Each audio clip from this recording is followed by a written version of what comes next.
have a video here. Now, somebody sent me this and said, Los, you need to watch this.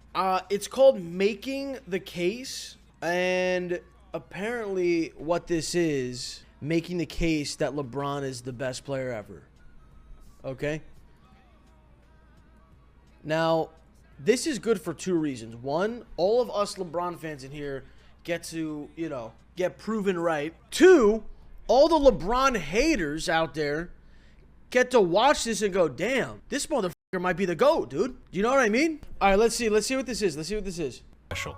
The size of the court and the lack of pads or helmets give fans the most intimate experience of a team sport that exists. And because of the different styles that basketball allows for, players develop their own distinct identities and signature styles through their creativity, flair, and athleticism. And although no player succeeds alone, the scoring volume and two-way nature of the sport give individual stars a nearly unprecedented amount of control over the flow and outcome of a game. For this reason, players are constantly compared to their peers and to the legends of the past in order to answer the most hotly contested question in the sport: who's the greatest to ever do it? For many, the question is redundant. They believe in only one right answer: their answer. Others might have their own personal stance, but acknowledge one or two alternatives. But I Chat, who's the best player of all time? believe that there's much more nuance to the question of greatness and more answers to it than you might think. By my count, there are 8 players in NBA history that have a substantial claim as the GOAT. It's a subjective thing though. I can't give you a definitive answer. All I can do is make the argument. So today, I'll be making the case for LeBron James as the greatest basketball player of all time. Let's go, dude! Oh, fuck, yo!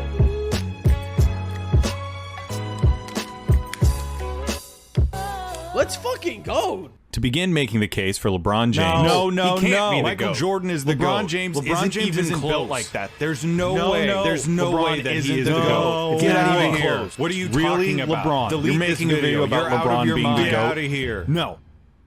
And just like that, we've started the LeBron GOAT case off right. Somebody like me makes a video like this, to which a certain segment of the population reacts by getting so mad that they start to pop blood vessels. And that's a really interesting reaction to me.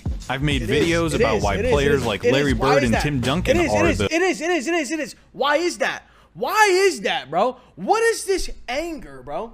You know, a lot of people say, you know, when you get like, when someone gets angry about something, it's because it's true, dude. It's because it's true. It's a very interesting thing, right?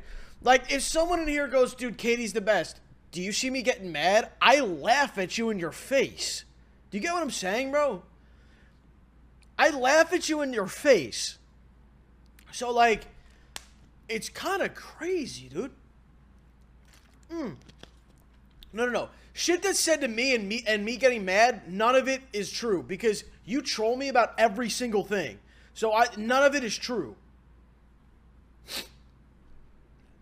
But let's continue. The GOATs. And sure, I get some, this video is garbage because MJ is the GOAT comments, but it's mostly been people having a lovely chat about the merits and nuances of those players' careers. I don't expect that to be the case today. But why?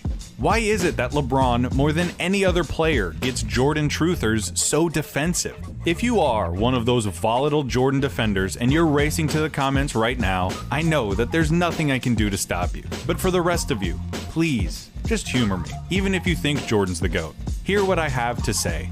We all still love basketball. Guys, do you hear this? This is for all the LeBron haters out there, okay? This is for all of them. Just please... just hear us out. Hear us out. I'm now involved in this. Hear us out. We can all still be friends.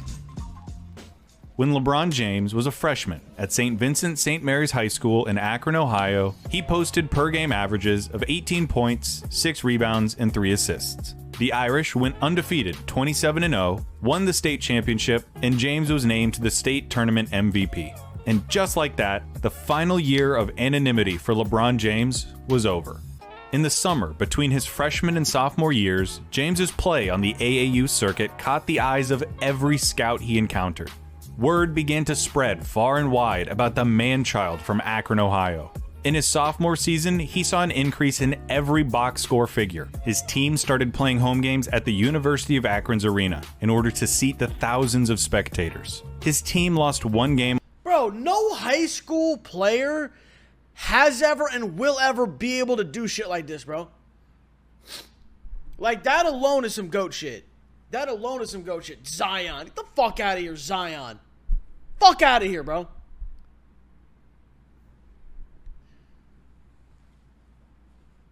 Dude just said Zion, bro. All year and won the state championship again.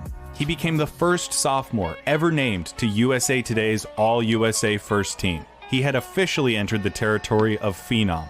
Scouts were infatuated with James for a number of reasons. He had every measurable you could want out of a 16-year-old. Tall, strong, good wingspan, off-the-charts athleticism. But he also had superb instincts, a natural enthusiasm for the game, an unselfish play style, preternatural passing abilities, and strong leadership qualities. Which is why, in his junior year, Sports Illustrated put LeBron on its cover. Now, this cover didn't single-handedly trigger the outrageous expectations of LeBron James, but it certainly helped. The cover acknowledged James's unprecedented talent at such an early stage, while alluding to the expectations, hopes, and wonders that such an unbelievable talent would have to bear. Beginning his junior year, James and the Irish would play their home games almost exclusively at the University of Akron's arena. ESPN2 began broadcasting their matchups to the country, and Time Warner Cable started selling his games on pay-per-view for $7.95 a pop to the Akron populace. The hype was substantiated by more incredible play from James, who improved from year to year. As a junior, he was named to a second All-USA First Team and became the first junior to ever be named the Gatorade National Player of the Year. As a senior, he won a second National Player of the Year award and was named to an unheard-of third All-USA First Team. James's junior year remains the Bro, dude, the chat just said bro riding LeBron. The whole point of this video is making a case that LeBron's the GOAT. Not everything is fucking dick riding, bro. Like, he's literally just telling you his accolades. Bro, dick riding, bro. Everything's dick riding, bro. Everything is dick riding with you motherfuckers, bro. Damn. The fuck is this? turning point of his celebrity. It was then that he went from highly touted young prospect to inheritor of the sport of basketball. And that's the thing. We as sports fans fetishize potential. The allure of the future is endless. If a player has potential, they can be anything. It hasn't happened yet, so it's still technically possible.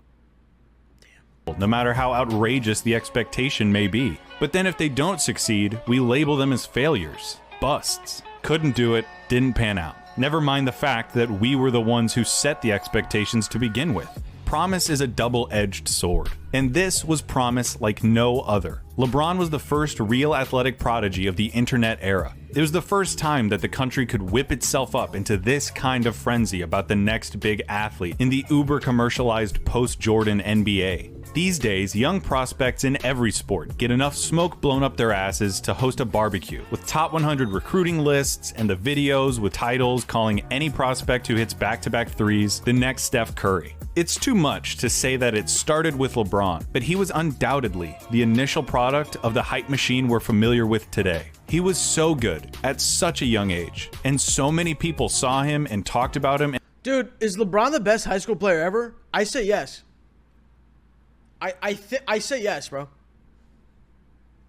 He's the best high school player ever. Nah, he really is. He really is. No troll shit, no hating shit, no like dick right. Like, he's the best. Someone's saying Kareem. I think Kareem is the best college player ever. LeBron is the best high school player ever. And then elementary school player would probably be me. Probably like my 8th grade. Most likely my 8th grade season. And heard about him that the stakes were clear. LeBron James could not be a 6-time NBA All-Star. He couldn't win 1 or 2 MVPs. He couldn't be the next Tracy McGrady or the next Vince Carter. He had to be the face of the league and go down in history as one of, if not the, greatest basketball players of all time.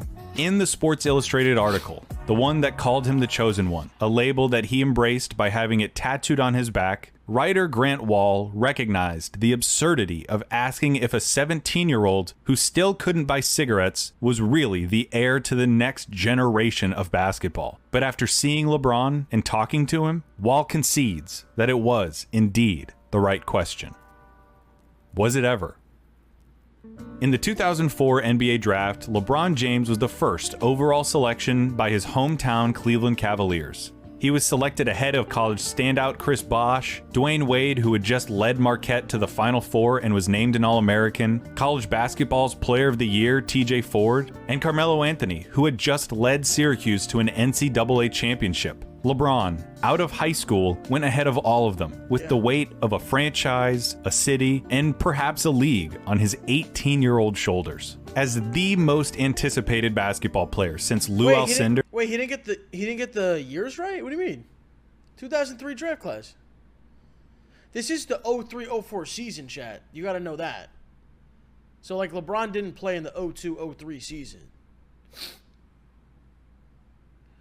He said 2004? All right, well, you know, whatever.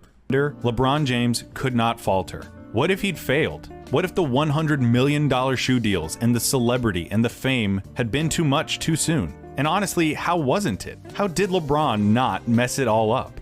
I don't know, but he didn't. And I'd be remiss if I didn't mention the incredible things that he's done since. Dude, how did he not? Bro, that's crazy, bro.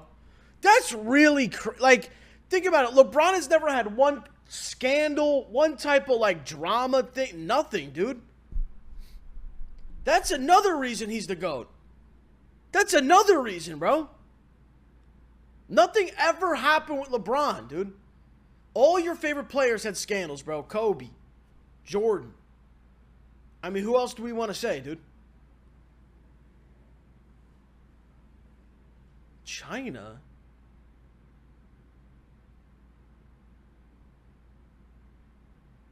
Guys, LeBron, like, this is what I've noticed about LeBron. LeBron will say things when he doesn't even, he's not, like, informed on what he's even saying. So, like, you can't, like, hold that against him. He didn't even know what was going on. He's just, like, trying to, like, make peace type shit. So I'm not, like, defending what he said, but I don't even think he would today defend what he said.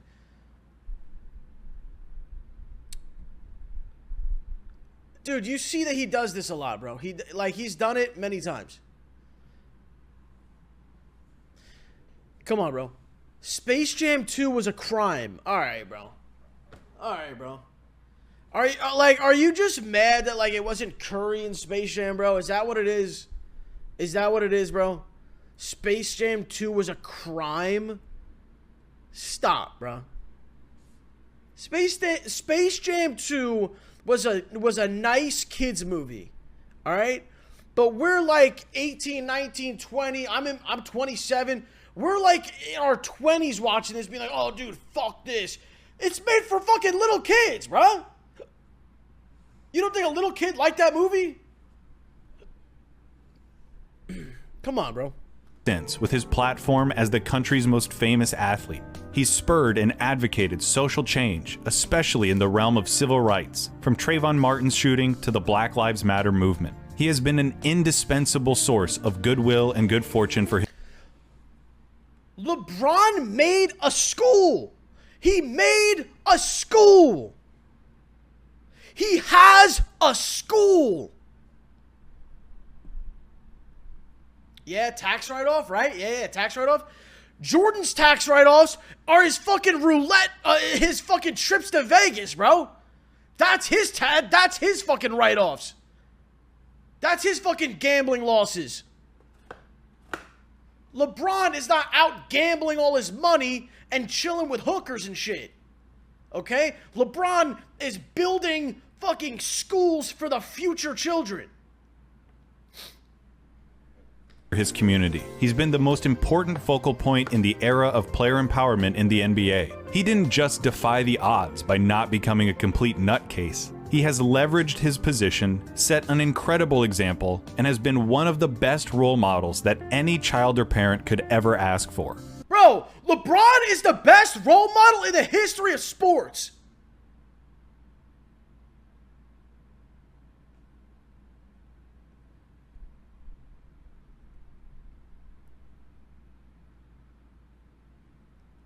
All right, someone said Tim Tebow. I think Tim Tebow goes a little too far.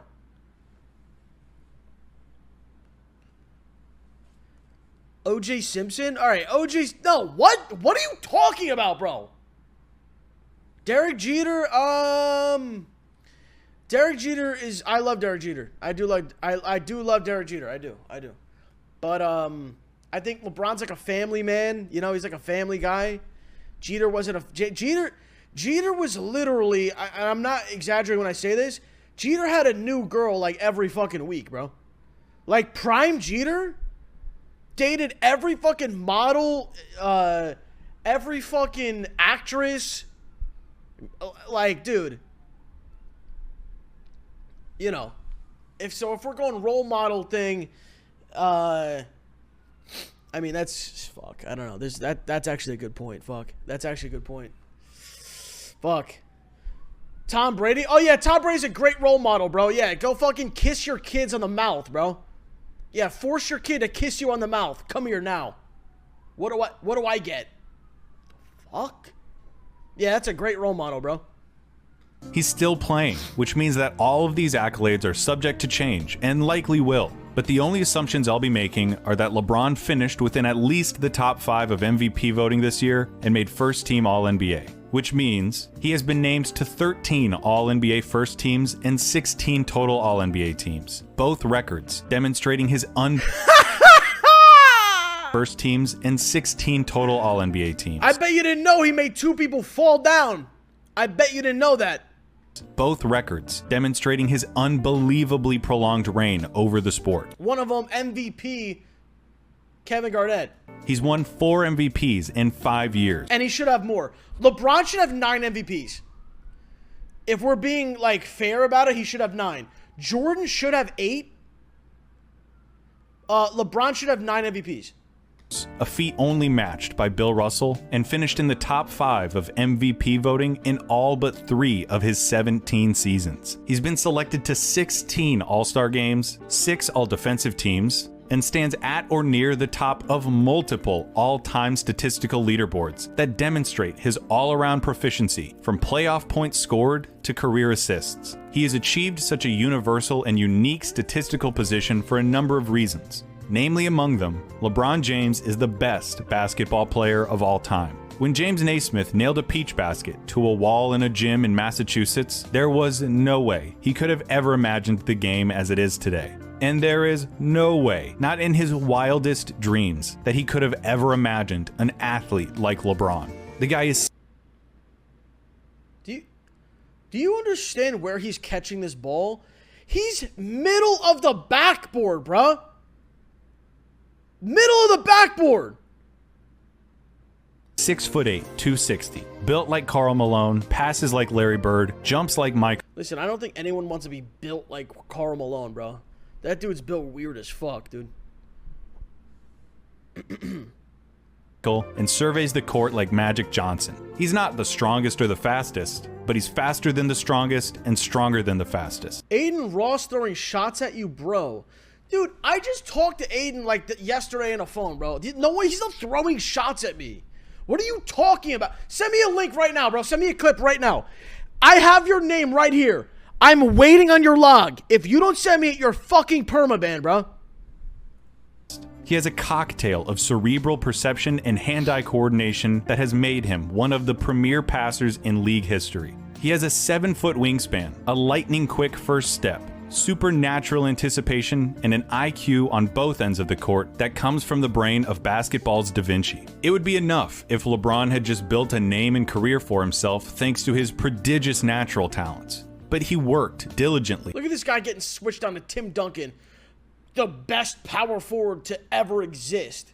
Year in and year out to improve himself as a basketball player. He received criticism for not using his Herculean frame to lock down opponents. And so, he became a lethal defender and was twice the runner-up for Defensive Player of the Year. Opponents would exploit James's lack of post-game by assigning him smaller, quicker defenders. He spent the summer with 𝗖𝗵𝗍𝗀 and became a back-down bully. To better space the floor and accommodate the modern style of basketball, he needed to improve his streaky jump shot. He became a master of efficiency, and at his best was a 40% three-point shooter. There is no aspect of basketball that LeBron James is not superb at. Can you say that about any other player in the history of the NBA? The answer is no, bro. The answer is no. It is. It is. And I don't want to hear about, oh, dude, but if Jordan played in this era, he would shoot more threes. No, I don't care. He didn't, though. He didn't, though. He didn't, though. And we want to talk about putting someone in an era. You put LeBron in the 90s, he's getting 10 rings, bro. He's getting 10. He is, his longevity shit. You throw that shit in the or when Jordan gets drafted in the 80s. Dude, 80s, 90s, early 2000s. Bro, LeBron is winning 10 rings. He's winning 10. And guess what? Guess what? LeBron, every team he's gone to the finals and won a ring. Every team he's gone to. Jordan, if this motherfucker was moving around, going to other places, didn't have Phil Jackson and Scottie Pippen, bro, nah, bro, that shit not happening, bro. That shit's not happening, bro. Shit not happening, bro. It's a silly hypothetical, but I think it serves my point to say that a team of Hold five... up. Look at this move, bro. Look at this move. This is a 6'9.5" human being. 265 pounds. 𝗘𝗱𝗏. It's a silly hypothetical, but I think it serves my point to say that a team of 5 LeBrons would beat a team of 5 of anybody else. He always had the whole package, but... By the way, he practices this move, by the way, so... Beat a team of 5 of anybody else. He always had the whole package, but he never stopped adding to it. And he's been adding to it for an insanely long time. He's been probably the best basketball player in the world since 2008 or 2009. And if your life came down to one game, he's still one of the first calls you'd make at age 35 in year 17. He can do anything, does everything, and he's never had a truly significant injury. It wasn't until 2019 that he missed a substantial amount of time because of a groin injury. And aside from some issues with cramps and some occasional back trouble, LeBron has never been a liability in that department. He is... Dude, Jordan missed a whole season, bro. That's not some GOAT shit. That's not some GOAT shit, bro. I'm sorry, it's not. To be the GOAT, you have to be literally the greatest, bro. This dude has never, ever been injured for a season, dude.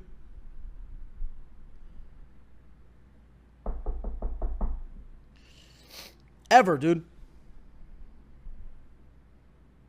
No. Jordan missed a year and he, broke his arm or something. Early on. I think he broke his leg or his arm.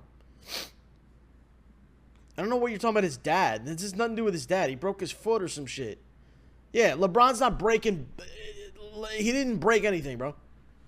Is the 4th highest scoring average in NBA history, and with the way basketball is played today, he can defend point guards and centers alike. Add all of that to a tireless work ethic, an unselfish play style, and a penchant for big moments, and you get the queen of the chessboard. When it comes to playing basketball, he is the best at it. Hold on. I think I hear something. It's the sound of 𝗟𝗏𝗍𝗪𝐿's acolytes losing their shit in my comment section. Best player ever? Big moments? No way. LeBron's terrible in the clutch. He hates taking the last shot. He doesn't have the killer instinct. He doesn't have what it takes to come through in crunch time. I don't know where this got started or how it's been able to persist, but that sentiment is just factually untrue. There is an overwhelming amount of evidence to support LeBron's clutch. If you still say that, you are a fucking hater, bro. If you still say that shit. That, first of all, it was never true to begin with. It was just propaganda, and now it's just funny. Ability and killer instinct. There's statistics that show that James is clutch. Evidence, analytics, stuff made by people who know how to do math and use calculators and stuff. And if you don't believe them because they're nerds and because basketball isn't just about numbers, then just look at the dude's results. He's hit clutch shots in the regular season. For the jumper for the win. Bang! Love, LeBron, and got it! Banks Puts it in. The three. Make somebody else beat you. Three on the way. He got it. LeBron for the tie. He got it. And he's hit clutch shots in the playoffs. Three for the win. Yes. How do you get it in? Here's James on the drive. James for the win. It's gone. Under, 3 seconds to go. Throws up the floater. And with 3 seconds left, Cleveland triggers in. James, 2 seconds, 1 second for the win.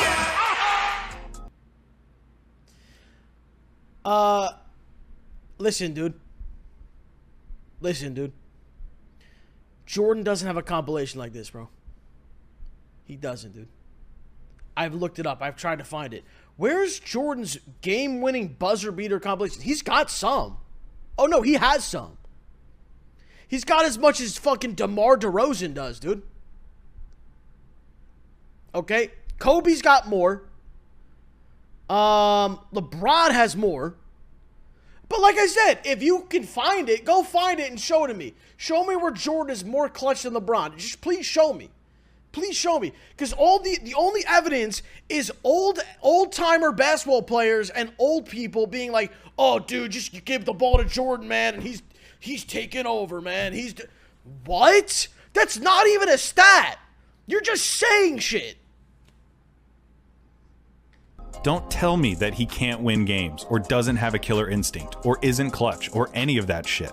He spent a lot of time playing in the biggest games too, in an absolutely loaded league.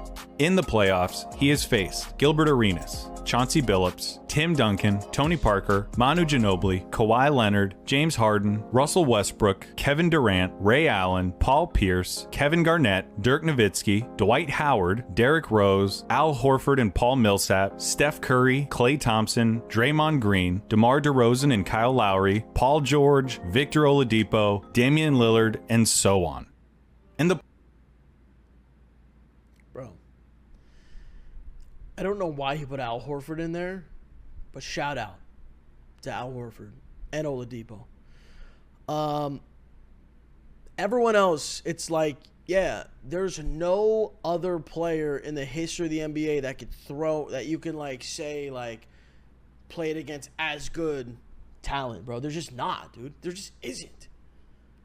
There just isn't, bro. And he left people out. He literally left people out. The players he's faced haven't just been eye-popping. He's lined up against some of the vaunted teams and franchises in NBA lore. He played the Spurs, the most successful post-Jordan franchise in basketball, 3 times in the finals. And then he faces the Warriors in 4 straight finals. Meanwhile, LeBron's teams always seem to be overachievers. In his first 7 seasons in Cleveland, his best teammate by a mile was Mo Williams. Yeah, one-time All-Star, Mo Williams. The Cavs front office can't be faulted for not trying to get LeBron help, but they certainly deserve some criticism for failing to actually get him help. Anderson Varejao, Zydrunas Ilgauskas, Larry Hughes, Drew Gooden, Eric Snow, Old Shaq, Ben Wallace's corpse. None of them were really bona fide quality contributors who, in the roles they were supposed to fill, could compete and win a championship against none of them, bro. Literally none of them, bro. The Spurs or the Celtics. The Cavs' entire... that team was just LeBron, man. Like, dude, it was so fun to watch, like, an afternoon, like, ABC game of, like, this, like, Cavs team, like, 08 or 09 or something. Like, and you're just, like, witnessing just LeBron just, like, score, like, 46. Just clearly the best player shitting on everyone. And like somehow like his team, like they were always like 1 or 2 in the East, and he had no one on his team. Like he just had nobody, you know, unlike, you know, other people like Jordan who had Scottie Pippen, Kobe who had Shaq, you know, prime Shaq, you know, so on and so forth, Kareem, Magic. I mean, the list goes on, you know. LeBron for his first 7 years was all by himself. All by himself. Entire philosophy during his first stint in the land was, he's so damn good, we'll just bank on him putting up ungodly numbers and carrying us to a win every single night. which he usually somehow did. And when he left, look at how the Cavs floundered. From a league-high 61 wins to 19, the second worst record in the league. Nothing exemplified the plight of LeBron more than Game 5 of the 2007 Eastern Conference Finals. With the series tied at 2 games apiece, LeBron and the Cavs were trying to pull off an upset against the former champion Detroit Pistons nucleus on their home court. With around 3 minutes remaining in the fourth quarter and the Cavs down 7, LeBron got fouled on a drive, and so began one of the most impressive stretches of basketball ever played in any series by any player. To say that James, at age 22, proceeded to take over the game feels like an undersell. He scored 29 of the Cavs' final 30 points, including 25 in a row. He was transcendent, finishing with 48 points after 2 overtimes and the game-winning layup. It was a performance for the ages, but it was also almost entirely necessary. When the Cavs played the Spurs in the finals that year, they lost because a 22-year-old LeBron couldn't beat the Pop, Parker, Manu, Duncan Spurs. Of course he can't. Dude, dude, come on, bro. Come on, man. Dude, the fact that he even got to the finals, he gets it's like a demerit on his resume that he got to the finals, bro. Oh, dude, that's like, people love to say his finals record, and it's so misleading because it's like, look what he did to get there. Look what happened. Look what happened, bro. Swept? Dude, hey, bro. You throw Jordan on this Cavs team, he's not getting past the Pistons, bro. I'm going to tell you that right now, bro. I'm going to tell you that right the fuck now, bro. Right now. Right now, dude. He's not getting past the Pistons. Spurs by himself. Shame on him. So is there any surprise that he wanted to go to a real team like Miami, where he didn't have to do everything? And make no mistake, it's not like he didn't still have his Atlas moments with the Heat. Game 6 of the 2012 Eastern Conference Finals. The Heat are down 3-2, coming off of the decision in the 2011 Finals. LeBron and the Heat were under as big of a magnifying glass as you can get. In Boston, the Celtics had the chance to send the LeBron, Wade, Bosh Heat out by the historical wayside as a catastrophic failure. But then LeBron put on... I want you to look at this. I remember this game because I had chills, bro. I had literal goosebumps watching this game because if they lost this game, dude, LeBron's career, I wouldn't say it would be done, but he'd be fucked, bro. He would be fucked. Like, it would be, we wouldn't be talking about him as like the greatest right now. Like, we wouldn't. It's just a fact. This game here and then the next game, this series, they're down 3-2. This, like, saved his career, bro. Set a tone for his career. Because this could have went so bad, dude. So bad. Because you know they lost the year before after, you know, LeBron went on stage saying we're not going to win 1, not 2, not 3, not 4, not 5, not 6, not, you know what I mean? This face and picked the Celtics apart. He had 30 points in the first half. In classic LeBron fashion, he was everywhere doing everything. He sucked the oxygen out of the arena and never gave it back, coming through with an all-time performance in maybe the most important game of his career. 2013 Finals, Games 6 and 7, leading the... Dude. 2013 Finals, bro. Oh, my God, dude. Dude, take me back to this time, bro. Take me back to this time, man. There was no... Like, it was so fucking exciting, bro. It was so exciting, bro. 2013. I was in my friend's basement. And like there were like girls there and shit, and they were like trying to talk to us. Like, dude, shut the fuck up. LeBron's on. Like, we're like completely just like zoned in on this fucking game, drinking his dad's beer and shit. Man, that was fuck, dude. Fuck, bro. Oh man. fourth quarter charge in Game 6, hitting a crucial 3 with 20 seconds left to set up Ray Allen's legendary shot. Back out to James, another three. It's good. James knocks it down. So clutch. 37, 12, and 4, plus the series icing jumper in Game 7. Oh, dude, watch this shot. This is so beautiful, bro. This is so beautiful. Tim Duncan showing James pulls up, puts it in, 4-point lead. 35 for LeBron James. The games, series, and runs that he's had will someday fill their own multi-part documentary. We'll talk about a few more later, but Dude, that LeBron documentary, bro. Oh my God, bro. Oh my God. I'm not even trying to like be like this. Like, I know you guys are like, this whole gawking shit is getting out of hand. But think about how crazy that story will be, bro. Especially if there's behind the scenes shit and, you know, whatever. I don't know why you guys are still typing 2011. Like, I don't know what you're like. He's not gonna go down all the years that he lost, bro. He's showing the years that they won. Why was he gonna? Oh yeah, in 2005 he didn't win. Oh, 2006 he didn't win. 2008. He's not gonna do that, bro. He's trying to make a case that he's the GOAT. The fuck? You're saying 2011? Like, fuck out of here, bro. the overall theme is undeniable. LeBron has lived in the playoffs and thrived under the brightest of lights, despite the unique brand of scrutiny, doubt, and criticism that is his.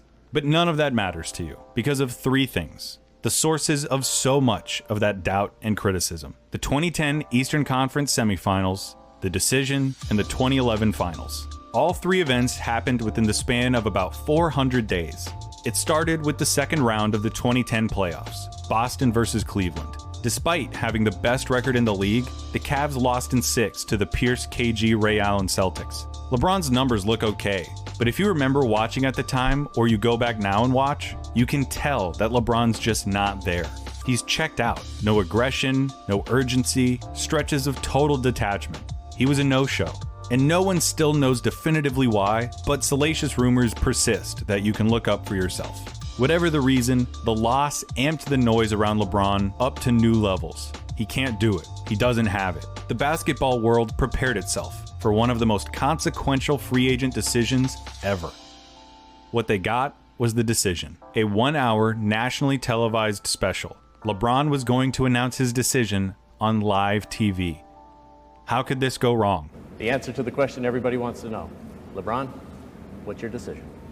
In this fall, man, this is very tough. In this fall, I'm going to take my talents to South Beach and join the Miami Heat. The best basketball player in the world dumped his hometown team. The most He had to, bro. He had to. He had to save his legacy, bro. He had to save his legacy because, you know, it's things out of his control. I mean, he can't control the front office being incompetent. And I'm sure if he had it his way, he would have loved to just his whole career in Cleveland, bro. Obviously. That's his home, you know, everything. But, like, dude, sometimes in life, you got to do what you got to do. Sometimes in life, you got to, like, leave home, bro. And you got to go, like, chase that ring, bro.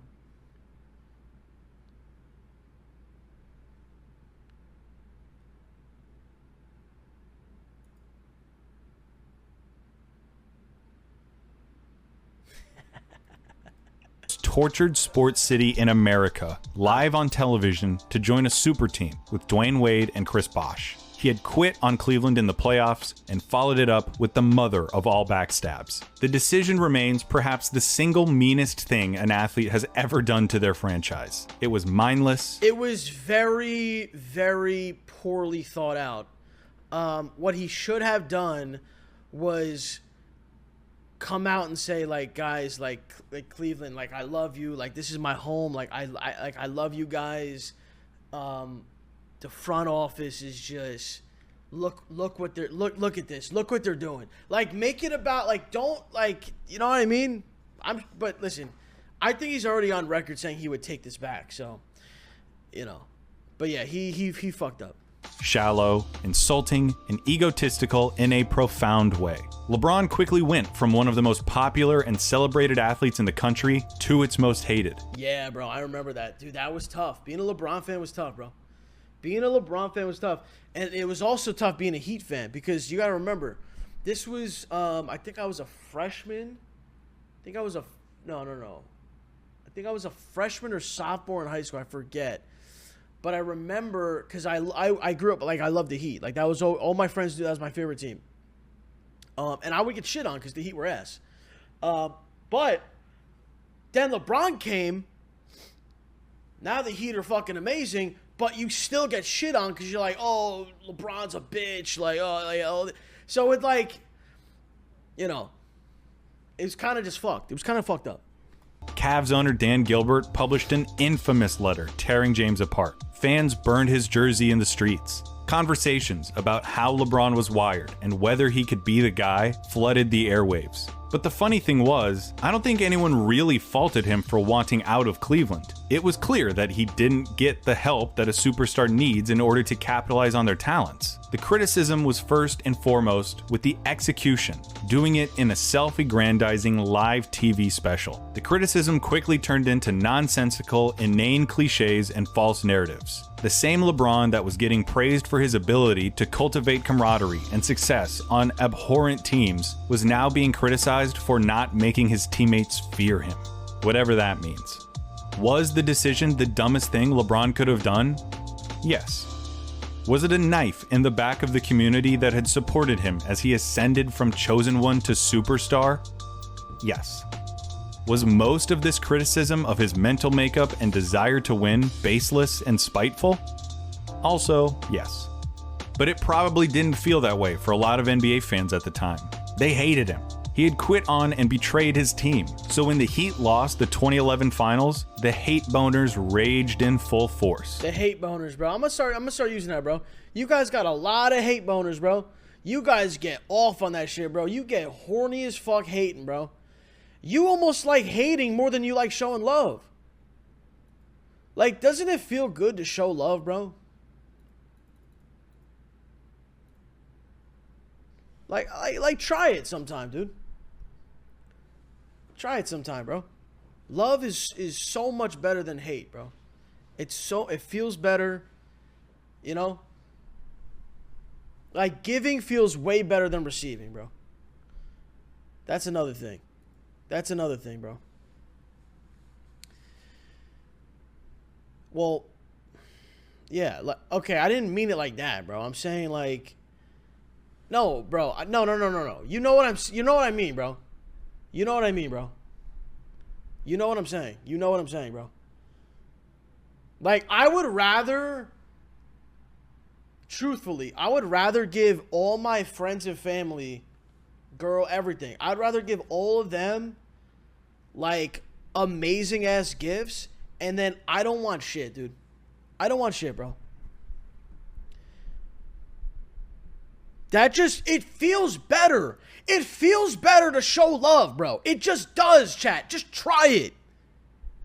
No, I know most of you probably do. You're trolling in here, hopefully. I hope you're really not actually haters. And the Heat didn't just lose because the Mavs were better. They lost because LeBron choked. You guys are talking about 2011. He's talking about it now. So what's good, bro? Now he's talking about it. So here we go. This is what you wanted. Scoring average plummeted to 17 points a game, down from 26 during the regular season. And of those 17 points a game, only 3 came during the fourth quarter, which is especially damning considering how tight the series was. James turned himself into public enemy number 1, promised a jewelry box's worth of rings, and when the world was watching, completely flopped. There are no excuses. I can't tell you actually LeBron played really well, or that his team let him down.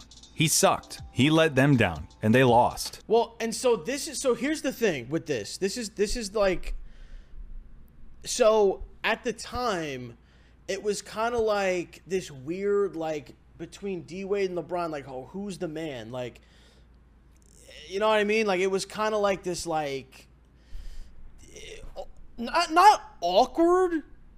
I wouldn't say awkward, but, like, it was like this, they didn't have the chemistry yet. They didn't have the chemistry yet. And this Mavs team was well coached. They had a good-ass game plan. And it took LeBron, like, out the game. And then the Heat were like, oh, shit. Oh, you want to, like, take LeBron out, like, whatever. Oh, shit. D-Wade will just take over, bro. It didn't work like that. It didn't work like that.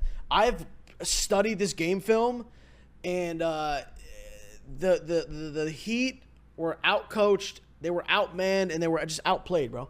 Completely. And on top of, you know, LeBron not taking as many shots. That's why his average was low. It wasn't like he went out shooting 40 shots and fucking missed all of them. No, he just took less shots because he got less attempts. Because they, you know, they drew up less shit for him, dude. Just what it is. That was their plan. They were like, oh, no, we'll do it without LeBron. Nah, dude. It's a fact. Should it define him forever? No. No. Because if we take a trip into yesteryear, we can look at a young point guard on the Los Angeles Lakers in the 1984 finals by the name of 𝗟𝗏 Magic Johnson. The series was the first championship meeting between Larry Bird and Magic since their record-breaking collegiate showdown. The two were now the faces of a surging NBA, revitalized thanks to their mastery and rivalry. What did Magic do? He choked. Pretty hard. In Game 2, he dribbled out the final 11 seconds in regulation of a tied game without putting up a shot. The Lakers lost in overtime. In Game 4, Magic had his pass picked off with 4 seconds left in regulation of a tied game. Then in overtime, missed both free throws with 35 seconds left, with the score tied again. The Lakers lost. In Game 7, Magic turned the ball over twice in the final 90 seconds of a tightly contested game. The Lakers lost. Basketball writers were ruthless and cutting. The fact was, he didn't have what it took to come through in the big moments, despite previous evidence to the contrary. And that's not how we remember Magic Johnson. We remember him as a player who came through in big games, had big performances, and who you wanted to have the ball when the game got close. Could it be because he led the Lakers to 3 championships after his '84 meltdown? So why is it that some people's opinions on LeBron James haven't changed in the last 9 years? How were 3 championships and 7 more consecutive finals not some sort of redemption? Because of this right here, the Magic Bullet, 3-6 in finals series. When was this made? Oh, this was in 2020, bro. Okay. See, he's got an even stronger case now, dude. 4-6. Damn, bro. Fuck. Not that he's won 3 championships, or that he's made 9 finals, or that he's spent almost the entire decade of the 2010s playing June basketball. It's that he's made it 9 times and lost 6 times. Would it be better if he were 3-0 or 3-3? It is not a meaningful or insightful conversation in any capacity to boil down a player's entire career, his contributions, strengths, weaknesses, and subtleties, to just his record in the NBA Finals. How is it that making it to the finals and losing is worse than not making it at all? It's not. That's the thing. That's the crazy ass thing. It isn't. It just isn't. So we want to sit here. LeBron's 4-6. He's gone to the finals 10 times. Jordan, okay, his team is 6-0. Notice how I said team, because his team was always the favorite because he had a great team. LeBron's team was, I think they were the favorite 3 times out of 10 finals. Okay? LeBron has went 10 times. Jordan went 6. What's better? What's a higher number, 10 or 6? What's a higher number, 10 or 6? LeBron has went to 4 more finals. Okay. What's a better number, 6 or 4? Okay, 6 is, but by 2. So if we do the math, if we calculate this shit down, Jordan and MJ are basically tied for chips. Basically. They're basically tied. If you take the time to actually look at how he ended up in those series and what he actually did in them, I have no idea how you could misconstrue his finals performance. No, because no one's misconstruing, no one's confused. They know what they're doing.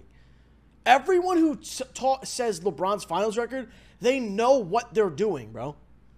Now, listen, if you want to sit there and be like, dude, 2011, he should have won that. That's a fair criticism. You could say that, bro.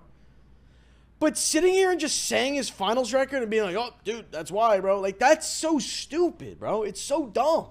As a hindrance to his case. We talked about 07, 11, 12, and 13. Of those 4, the first was a loss to a team with an actual roster and head coach. The second was... It's not just a team. It's one of the greatest dynasties ever with 4 Hall of Famers on the team. I mean, goddamn, bro. Was a loss that can be pinned entirely on James, and the last 2 were victories. In 2014, the Spurs played absolutely divine basketball. You cannot play the game better. LeBron and Chris Bosh were the only players on the roster who showed up. Nobody else, either because of age or mileage, could handle. D-Wade was so bad this series, man. He was so injured, bro. His knees, like, he was so fucked up that series, bro. And, dude, don't get me started with Mario Chalmers. I wanted to fucking, oh my God, dude. I was so mad. I would throw shit watching that series. Oh my God, he sucked, bro. The team sucked. The team sucked. The physical toll of a 4th straight finals. LeBron led the Heat in every stat but blocks. He averaged 28, 7, and 4 while shooting 57, 51, 79 splits. What are we talking about right now, bro? Look at these numbers, bro. As Mike Tyson said to Sports Illustrated, the Spurs won because they deserved to, not because of what LeBron didn't do. You're out of your mind if you think that the 2015 finals is a black mark on LeBron's legacy. The Cavs lost Kevin Love in the first round and Kyrie Irving in Game 1 of the finals. Legacy. The Cavs. Kelly Olynyk, you stupid bastard, bro. You stupid stupid fuck. I think Kelly Olynyk's one person in life that if I saw him in person, I think we would get into a physical altercation, bro. And I would have to just deal with the consequences. But fuck this guy, bro. Lost Kevin Love in the first round. You're ripping someone's arm out of the socket? That's what we're doing, bro? We're ripping an arm out of your fucking socket? Are you fucking kidding me? Dude, the NBA should have intervened and put someone else on the roster when this happened, bro. Deadass. Deadass. They should have intervened and got someone else on the roster. And Kyrie Irving in Game 1 of the finals against the Warriors. And then Kyrie's knee exploded, bro.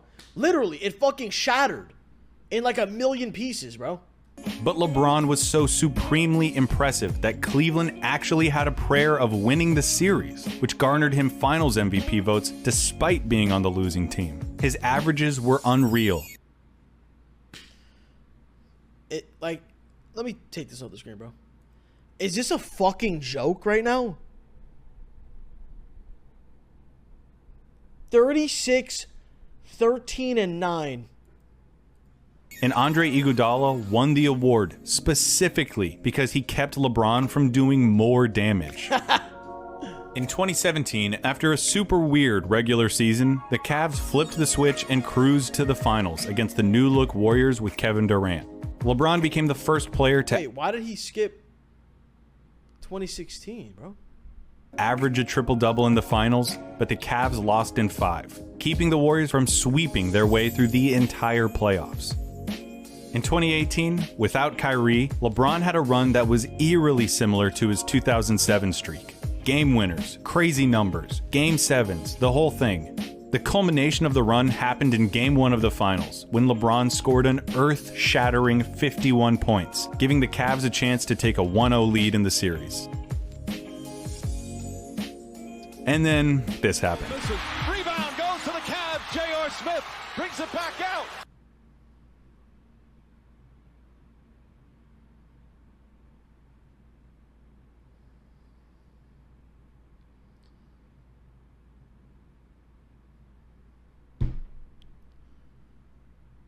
Throws it to Hill. Hill shot blocked. For the past 13 years in a row, every team that LeBron James has played on has been in contention to win the championship regardless of the roster around him. We're not going to play the what-if game, but he's proven that he doesn't need the league's all-time leading scorer as a teammate or the Zen master as a coach. He also doesn't need time off between finals. It took him 8 straight finals before he finally wore down. Give him any coach, give him any teammates, and by the sheer brilliance of his play, your team is now a championship contender. And I don't have to make the argument that 3 rings is more than 5 or 6 or 11, because that's not how we evaluate these players. We don't just look at ring totals, otherwise Robert Horry would be on Mount Rushmore. Yes, it's all about winning, but it's really not. We try to synthesize things like play style, competition, success, achievements, accolades, and the like into a more cohesive and complete picture. Just asking, did they win, when trying to argue for the greatest basketball player of all time is the wrong question, because, you know, it's a team sport. The better question to ask is which player gave their team the best chance to win? Who meant the most to their teams? And the answer to that question is LeBron James. Is there any better example of this than the 2016 finals? What other player in that situation would have been able to do what LeBron did? No one. No one. Nobody, bro. No fucking buddy in this fucking world, bro, who has ever graced the basketball court could do this. Nobody. He didn't try to will his team to victory by just jacking up shots. He picked his spots perfectly, got his teammates involved, and inspired a belief that they could win despite the odds. The series is the perfect testimony to the value of LeBron James. They were facing the 73-9 Warriors, the best record in NBA history, single-digit losses in an 82-game season. Cap it off with a title, and they instantly have a claim as the best basketball team ever. And after the first 4 games of the series, they have a 3-1 lead. No team in that position had ever lost. That lead in that series has proven throughout history to be insurmountable. Game 5 in Oakland. Kyrie shoots 70% from the floor to rack up 41 points. LeBron matches him with 41 of his own, plus 16 rebounds and 7 assists. Tristan Thompson is the only other Cavalier in double digits. Game 6 in Cleveland. LeBron spearheads a blowout with another 41-point performance, with 8 rebounds and 11 assists to go along with it. The momentum of the series has palpably shifted. Bro, when LeBron blocked Curry and said, "Fuck out of here," I shit my pants, bro. Literally a little tiny shit came out, bro. A little poop came out, bro. 11 assists to go along with it. The momentum of the series has palpably shifted. Game 7 had legacy bursting at its seams. Something historic was going to happen, no matter how the game ended. True. Either the Warriors were about to cap off the most successful basketball season ever, or the Cavs were going to do the unthinkable. A 3-1 comeback, their first franchise title, Cleveland's first championship in 52 years, all made possible by LeBron James. A Cleveland win in Game 7 represented the single most significant feat that any player has ever achieved. The most anticipated high school basketball player in a lifetime, who became the chosen one 45 minutes away from the team that would draft him, who took that team to brand new heights, who broke that city's heart in an astonishing way, came back to try to make things right, and was now 1 game away from fulfilling. Dude, how good do you think that felt, bro, when LeBron came back home, bro? Because he really was so hated, bro. People hated him, dude. And then when he came back, all that hate, like, went away, bro. Literally, it all went away. And then he went to the Lakers, and, I mean, you know, people just hate the Lakers, bro. Fulfilling his promise in an unprecedented comeback against a record-breaking opponent. He isn't Michael Jordan. Don't expect him to be. He's not Magic Johnson either. He's not Larry Bird or Bill Russell or Wilt Chamberlain. He's LeBron James, the most valuable basketball player ever. The most complete basketball player who's ever lived. The greatest basketball player of all time. Fuck yeah, bro. Hell yeah. Hell yeah. Me like that shit. Me like that shit. Let me sub to this guy. Hell yeah. Fuck are we talking about right now?